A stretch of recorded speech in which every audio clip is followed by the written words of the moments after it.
नमस्कार दोस्तों, मेरा नाम है प्रणव। मैं government model Sanskriti senior secondary school Raipurani Panchkula से हाजिर हूँ आपके सामने एक नई वीडियो लेकर। आज हम NSQF लेवल 2 के ऑटोमोबाइल के सर्विस टूल के सेशन 1 के बारे में जो है हैंड टूल उसके बारे में डिस्कस करेंगे।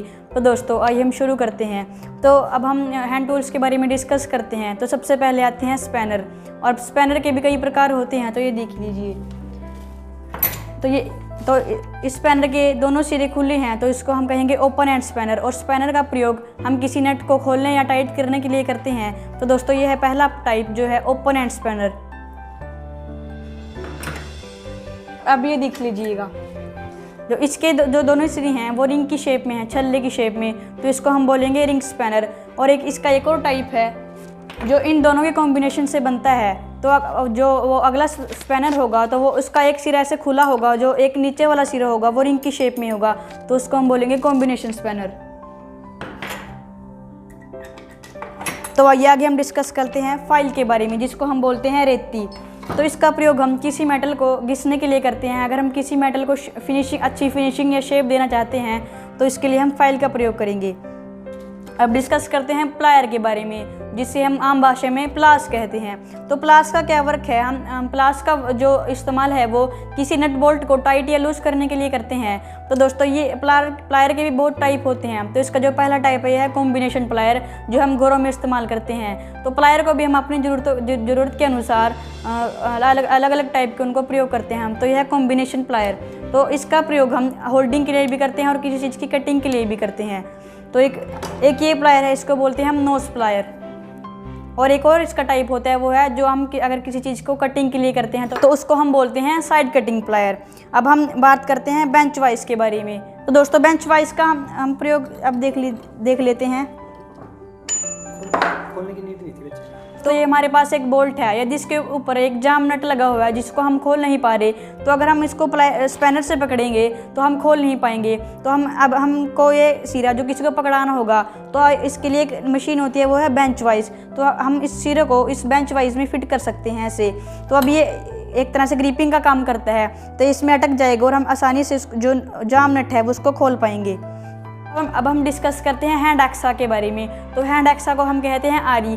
इसे हम हैंड एक्सा इसलिए कहते हैं क्योंकि हम इसको हाथ से इस्तेमाल करते हैं। अगर हम इसका बिजली से इस्तेमाल करेंगे तो हम इसको इलेक्ट्रिक हेक्सा कहेंगे। और इसका प्रयोग हम किसी मेटल को काटने के लिए करते हैं। हाँ, और ये होता है उसका फ्रेम, और ये होता है ब्लेड। अब हम बात करते हैं चीज़ल के बारे में। जैसे कि आप चित्र में देख पा रहे होंगे, तो चीज़ल का प्रयोग हम छीलने के लिए करते हैं। जैसे अगर हम लकड़ी में प्रयोग करेंगे तो वो लकड़ी को छीलने का प्रयोग काम करेगा, और अगर हम दीवार में करेंगे तो दीवार को छीलने का काम करेगा। हम बात डिस्कस करते हैं स्क्रू ड्राइवर के बारे में। तो स्क्रू ड्राइवर का काम है स्क्रू को खोलना या टाइट करना। तो दोस्तों जो हमारे पास ये स्क्रू ड्राइवर है, ये क्या होता है इसका स्टार हेड, और ये होता है पेन हेड। तो हमारे पास ये स्टार हेड और पेन हेड वाला स्क्रू ड्राइवर है। तो अब हम बात करते हैं रेंच के बारे में। तो ये होता है रेंच। तो रेंच का प्रयोग हम वहाँ करते हैं जहाँ पे हमारे पास से स्पैनर जो स्लिप हो रहा है, वो जहाँ पर हम नट को खोल नहीं पा रहे, तो ये हम इस रेंच का प्रयोग करते हैं। और ज़्यादातर प्रयोग हम इस रेंच का प्लम्बिंग में करते हैं। जैसे आपने देखा होगा जो प्लम्बर है वो इससे पाइप खोलने का काम करते हैं, और इससे हम पाइप रेंच भी बोलते हैं। इसके भी बहुत टाइप होते हैं। तो दोस्तों अब हम बात करते हैं हैमर के बारे में, जिसे हम कहते हैं हथौड़ा। इससे हम किसी मेटल को पीटने का काम करते हैं, या अगर हमें जैसे आपने देखा होगा कील कूल ठोकने का, इससे भी काम करते हैं हम। अब हम डिस्कस करते हैं स्निप के बारे में। जैसे कि आप ऊपर चित्र में देख पा रहे होंगे, तो स्निप एक प्रकार का कटर होता है जो जैसे हम किसी मेटल को काटने का कार्य करते हैं। जैसे जो अलमीरा होती है, उनकी जो चादर होती है, उसको काटने का कार्य हम स्निप की मदद से करते हैं। तो दोस्तों अब हम बात करते हैं मैलेट के बारे में। तो ये है हमारा मैलेट। ये एक तरह का प्लास्टिक हैमर है। अगर हमें किसी शीट मेटल को स्मूथ बनाना है तो अगर हम इस वाले हैमर का प्रयोग करेंगे तो इसके ऊपर निशान छूट जाएगा। और अगर हम इस मैलेट का प्रयोग करेंगे, प्लास्टिक हैमर का प्रयोग करेंगे, तो ये बिना किसी निशान छोड़े उस शीट मेटल को स्मूथ बना देगा, स्मूथ कर देगा उसको। अब हम बात करते हैं ग्राइंडिंग मशीन के बारे में। तो ग्राइंडिंग मशीन का जो काम है, अगर हमने किसी मेटल को घिस के उसको अच्छी फिनिशिंग देनी है या उसको शार्प बनाना है, तो हम ये दोनों काम इस ग्राइंडिंग मशीन की मदद से करते हैं। तो अब हम बात करते हैं ड्रिल बिट के बारे में। तो जो हम इसके वर्ड से ही समझ में आ रहा है, ड्रिल का मतलब क्या है, किसी चीज़ में छेद करना। तो ड्रिल मशीन को आपने सुना ही होगा। तो ड्रिल क्या करती है, किसी दीवार दूर में छेद करती है। और बीट क्या होता है, जैसे हमें आकार साइज़ पर देखना होता है, आकार पर डिपेंड होता है कि हमें कितना बड़ा होल उस दीवार में करना है। तो जो हम उसके आगे जो हम मेटल लगाएंगे तो वो होता है बीट। तो हम इस मशीन को कहते हैं ड्रिल बीट। अब हम बात करते हैं ग्रीस गन के बारे में। तो ये है हमारी ग्रीस गन। तो जहाँ तक हमारे हाथ नहीं पहुँच सकते, जहाँ तक हमारे हाथों की पहुँच नहीं है, तो हमें वहाँ पर ग्रीस लगानी है। तो हम इसकी यहाँ पर एक पाइप लगा के, तो जहाँ पे हमें ग्रीस करनी है, जहाँ पर हमारे हाथ नहीं पहुँच सकते, तो वहाँ पर हम इसकी मदद से ग्रीस दे सकते हैं। इसको कहते हैं हम ग्रीस गन।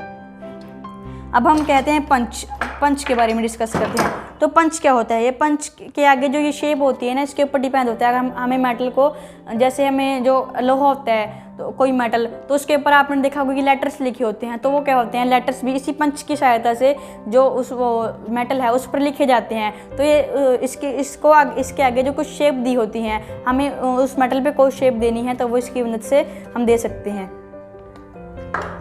अब हम बात करते हैं व्हील रेंच के बारे में। जैसे कि आप ऊपर देख पा रहे होंगे, तो व्हील रेंच क्या होता है, व्हील स्पैनर।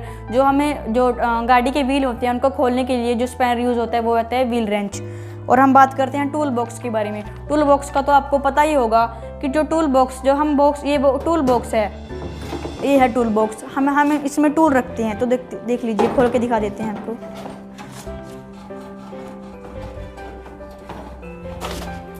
तो यहाँ पे हम टूल रख सकते हैं, और अगर हमें और टूल रखने हैं तो हम यहाँ पे भी रख सकते हैं, देख लीजिएगा। तो ये यहाँ पे और टूल रख सकते हैं। तो ये हमारा है टूल बॉक्स, जिसमें हम टूल रखते हैं।